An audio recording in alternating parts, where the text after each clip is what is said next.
నమస్తే folks, welcome to my channel. Folks, జీవితం అంటే నిన్ను నువ్వు చూసుకోవడం కాదు, నిన్ను నువ్వు రూపుదిద్దుకోవడం.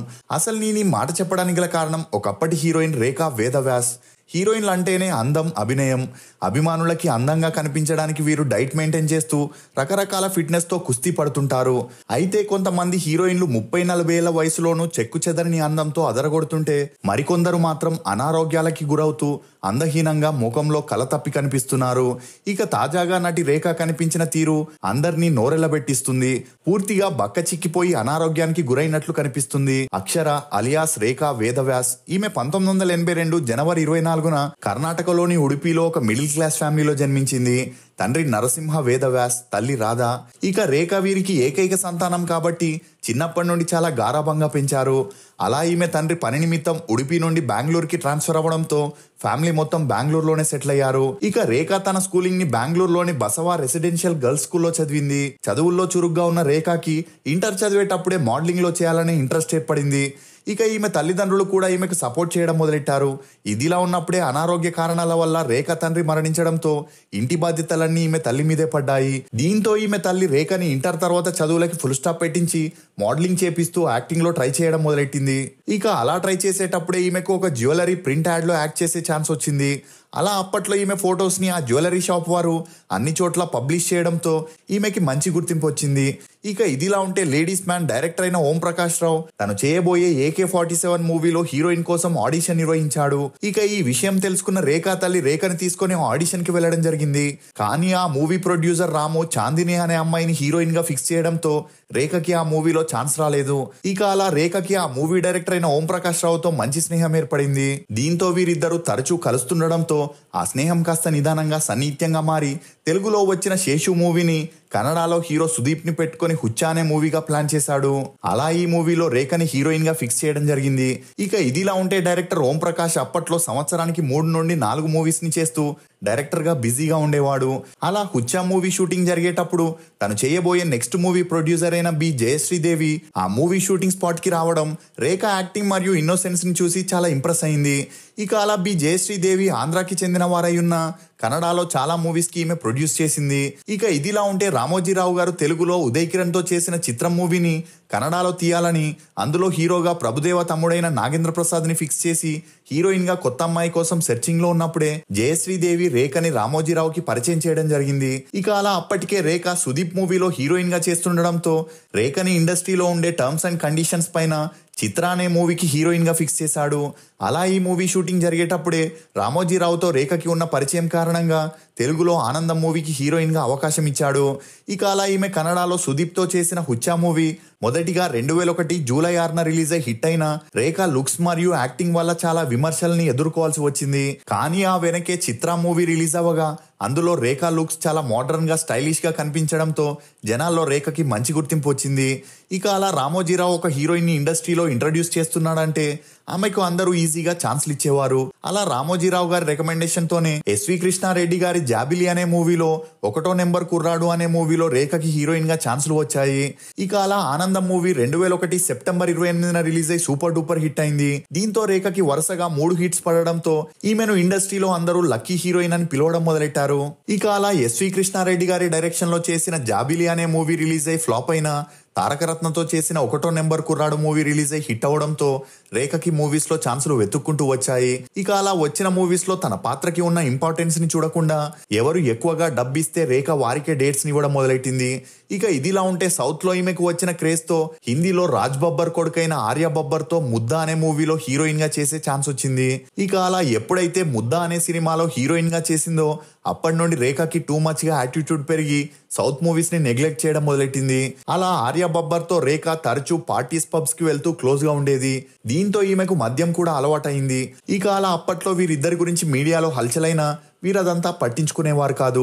ఇదిలా ఉంటే వీరిద్దరూ కలిసి చేసిన ముద్దా మూవీ భారీ ఎక్స్పెక్టేషన్స్ తో 2003లో రిలీజ్ అయి ఫ్లాప్ అయింది. ఇక అలా రేఖ హిందీ మూవీస్ చేస్తున్న సమయంలోనే శ్రీను వైట్ల సొంత మూవీలో హీరోయిన్ గా ఆఫర్ చేసిన అందుకు ఈమె రిజెక్ట్ చేసింది. అంతేకాకుండా రామోజీరావు గారు ఆనందం మూవీని తమిళ్లో చేయాలని రేఖని అడగగా ఈమె సౌత్ మూవీస్ చేసేందుకు ఇంట్రెస్ట్ చూపించకపోవడంతో అప్పటి నుండి రామోజీరావు గారు కోపంతో రేఖకి సపోర్ట్ చేయడం మానేశారు. ఇక ఇదిలా ఉంటే రేఖ చేసిన మొదటి హిందీ మూవీ ఫ్లాప్ అవడంతో ఆ తర్వాత ఈమె ఎంత ట్రై చేసినా ఛాన్సులు రాలేదు.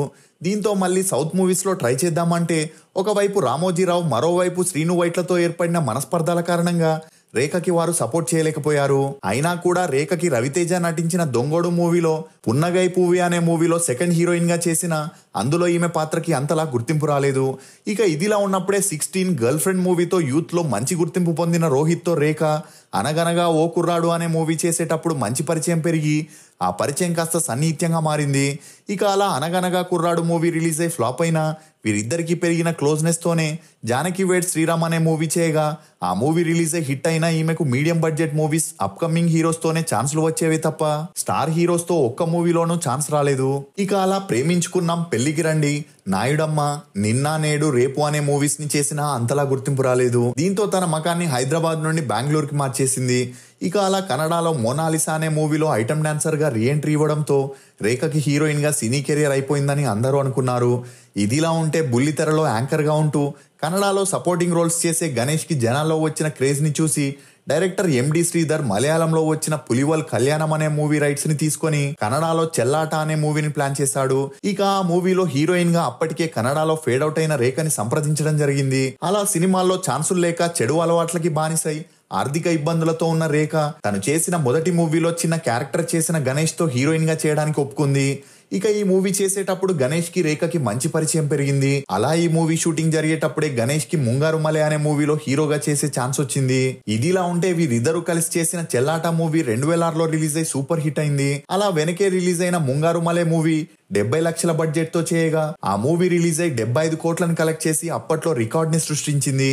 ఇక అలా గణేష్ కి మంచి గుర్తింపు వచ్చి బ్యాక్ టు బ్యాక్ మూవీస్ లో ఆఫర్స్ రావడంతో రేఖ గణేష్ తో డేట్ చేయడం మొదలెట్టింది. అలా వెంటనే వీరిద్దరూ కలిసి ఉడుగాట అనే మూవీ చేయడం, ఆ మూవీ రిలీజ్ అయి ఓకే టాక్ తెచ్చుకుంది. ఇక గణేష్ ఒకవైపు రేఖతో డేట్ చేస్తూనే మరోవైపు బిజినెస్ మ్యాన్ కూతురైన శిల్ప అనే ఆమెతో సీరియస్ రిలేషన్ లో ఉన్నాడు.